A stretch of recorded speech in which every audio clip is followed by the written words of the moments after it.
menabrak orang. Bi, saya mau balik lagi ke rumah sakit. Bibi gak usah kemana-mana ya. Jagain rumah saja. Tolong baju-baju kotor saya dan Larissa yang ada di keranjang di kamar nanti bawa ke laundry aja. Udah cukup banyak soalnya. Kasihan Bibi kalau terlalu banyak kerjaan gak akan bisa istirahat. Aku berpesan pada Bi Ijah sebelum pergi. Oh alah, ndak apa-apa. Tuan, itu kan sudah tugas saya sebagai pembantu di rumah ini. Kenapa Tuan harus mengkhawatirkan saya? Toh yang namanya mencuci itu tugas saya juga. Biar saya yang cuci nanti. Saya kasihan sama Bibi. Walaupun Bibi pembantu di rumah saya. Tapi Bibi tetap punya hak untuk istirahat yang cukup. Supaya kalau Bibi pulang ke rumah keluarga Bibi gak akan nyangka saya majikan yang zolim. Yang sukanya terus memerintah. Masya Allah, Tuan ini hatinya sangat mulia sekali. Saya bersyukur bisa bekerja untuk Tuan dan Nyonya. Selama saya bekerja di sini,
Ucapku kemudian.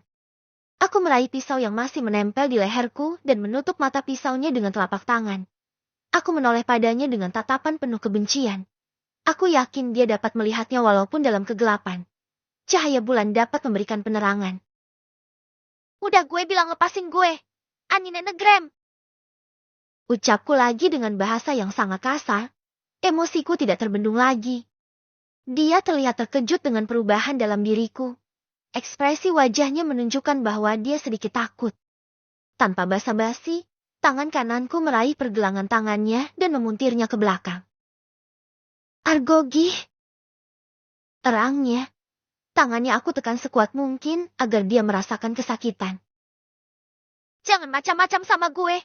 Lu pikir gue orang lemah? Heh. Gue bisa habisi lu di tempat ini juga. Ucapku, sambil semakin menekan kuat tangannya. Pria itu berusaha menyerangku dengan pisaunya. Aku secepat kilat menghindari. Kami pun terlibat duel di jalanan yang masih sepi dan gelap itu. Dia berusaha menghantam bogemnya ke wajahku, tapi aku dengan cepat menghantam bogemku ke wajahnya. Enak saja mau membuat wajah tampanku ini terluka. Dia pikir ini bukan aset berharga. Saat wajahnya kena oleh pukulanku, dia terjungkal. Badannya yang bahkan lebih kecil dariku terjatuh ke aspal. Dia memegangi wajahnya. Karena aku terlanjur marah dan tak bisa lagi menahan emosi, aku menyerangnya lagi dengan pukulan-pukulan yang membabi buta. Dia hanya mengangkat kedua tangannya sebagai tanda kalau dia menyerah, tetapi aku tak mau memberikannya toleransi. Orang-orang jahat seperti dia harus dapat ganjarannya. Aku tak puas sampai di situ. Aku mengangkat tubuhnya dan mencengkeram lehernya hingga tubuhnya terangkat ke atas. Jangan coba-coba ngajakin gue main. Nyawa lo adalah mainan yang menyenangkan buat gue. Ucapku. Aku merasa sangat senang ketika melihat wajahnya berdarah-darah. Ini seperti permainan yang asyik untukku. Menyakiti orang jahat adalah perbuatan yang tidak ilegal. Bukan? Ampun bang, ampun. Saya ngaku salah. Tolong lepasin saya. Dia menangkupkan kedua tangannya, memohon padaku agar aku melepaskannya. Ampun. Gak ada ampun buat orang jahat kayak lu. Tete tolong, lepasin saya. Bang, kasihan anak istri saya di rumah kalau saya mati. Saya mohon. Dia memohon lagi dengan memelas. Heh, lu punya anak istri juga ya? Sama, gue juga punya. Tapi gue udah terlanjur murka sama lu. Karena lu gak bisa diajak ngomong baik-baik. Andai lu mikir kalau semua orang yang lu begal itu punya anak istri yang nunggu mereka di rumah kayak lu, pasti lu gak akan pernah tega buat begal mereka, apalagi sampai nyakitin mereka. Lu masih muda, masih banyak pekerjaan yang bisa lu lakuin daripada kerja kayak gini. Cuma ngambil hak orang dan nyakitin orang. Lu pikir anak istri lu bakal senang kalau mereka tahu lu kasih mereka makan dengan uang haram? Hah? Iya, saya minta maaf. Bang, saya janji gak akan mengulangi ini lagi. Saya akan berhenti. Dia memohon terus padaku, seperti putus asa. Percuma janji manusia itu gak bisa dipercaya. Lu harus tetap dapat hukuman atas perbuatan lu. Bruk, aku membantingnya ke aspal. Uhuk. Dia terbatuk-batuk, tubuhnya menggelinjang seperti cacing kepanasan. Aku ingin melakukan lebih dari ini. Lebih tepatnya ingin menghabisi dia. Tetapi sayang, itu bukan hakku. Hak mencabut nyawa adalah hak Tuhan dan malaikat Israel yang bertugas mencabutnya. Aku tidak boleh melakukan lebih dari yang seharusnya. Aku membuka bagasi mobilku, mengambil tali tambang yang selalu aku sediakan di dalam bagasi untuk berjaga-jaga jika sewaktu-waktu membutuhkan dalam situasi seperti ini. Aku mengikat lelaki itu dengan tali tambang sekencang mungkin. Bang, tolong lepasin saya. Bang, saya harus pulang dan bertemu dengan anak istri saya. Dia memohon untuk dilepaskan. Berisik! Orang jahat itu harus dapat hukuman. Gak ada toleransi. Jawabku tegas. Aku memindahkan dia ke tepian jalan bersama motornya. Dia berusaha untuk melepaskan diri, tetapi ikatan itu terlalu kuat untuknya. Dia kesulitan. Aku segera menghubungi seseorang yang akan mengambil pria itu dan memberikannya pelajaran yang pantas. Siapa lagi kalau bukan Jameson? Si polisi tampan yang sempat menjadi sekutu dikala Larissa diculik. Aku meminta Jameson untuk datang ke tempat di mana aku berada, untuk mengambil si begal menyebalkan. Jameson bilang dia akan segera datang. Aku menutup teleponnya setelah itu. Polisi akan segera datang. Lu duduk tenang di sini dan tunggu dia aja. Dia bakal bawa lu ke tempat yang nyaman. Ucapku pada pria itu. Bang, ayolah jangan begini. Saya mau pulang. Lagi-lagi dia memohon. Aku mendekat dan mengambil dompet yang dia masukkan ke kantongnya tadi.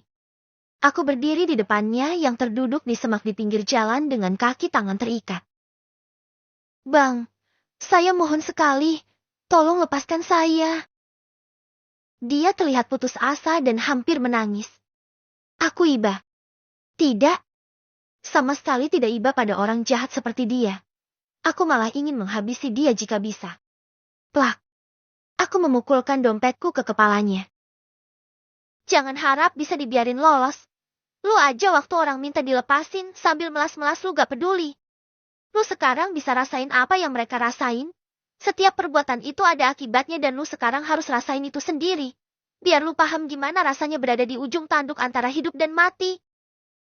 Aku puas sekali mengatakan itu. Terkadang orang-orang seperti mereka memang harus sedikit diberikan pelajaran yang keras, agar mereka tidak terus merasa ditakuti. Lepas itu, aku segera pergi dengan mobilku. Aku tak peduli lagi dengan si begal malang. Tugasku sudah selesai. Selanjutnya adalah bagian Jameson. Tiba di rumah sakit, azan subuh berkumandang. Aku gegas masuk ke dalam gedung rumah sakit dan pergi ke kamar di mana Larissa dirawat. Di kursi tunggu dekat pintu masuk kamar, kulihat Adnan tertidur dengan posisi duduk. Kepalanya menunduk dengan kedua tangan dilipat di dada. Ah, kasihan sekali kamu, harus tidur seperti itu. Aku menghampiri Adnan dan menepuk pundaknya. Hei, sudah subuh, syalat dulu. Aku membangunkannya. Adnan celingak-celinguk saat terbangun. Dia lalu menatapku. Pak Bos, saya kira belum datang. Maaf saya ketiduran. Ucapnya. Dia mengucek matanya. Kamu boleh pulang dan tidur di rumah. Biar mobil nanti saya yang bawa. Kamu pulang naik taksi ya. Tapi kalau saya pulang, bos akan kerepotan kalau membutuhkan sesuatu. Nggak apa-apa. Kondisi Larissa juga gak terlalu mengkhawatirkan. Dia akan secepatnya pulih. Dan lagi, kamu sedang banyak pikiran. Sebaiknya kamu banyak istirahat dan menenangkan pikiran. Kalau begitu saya permisi, bos. Hubungi saya kapanpun bos butuh. Saya akan datang. Aku mengangguk. Adnan kemudian pergi dari hadapanku.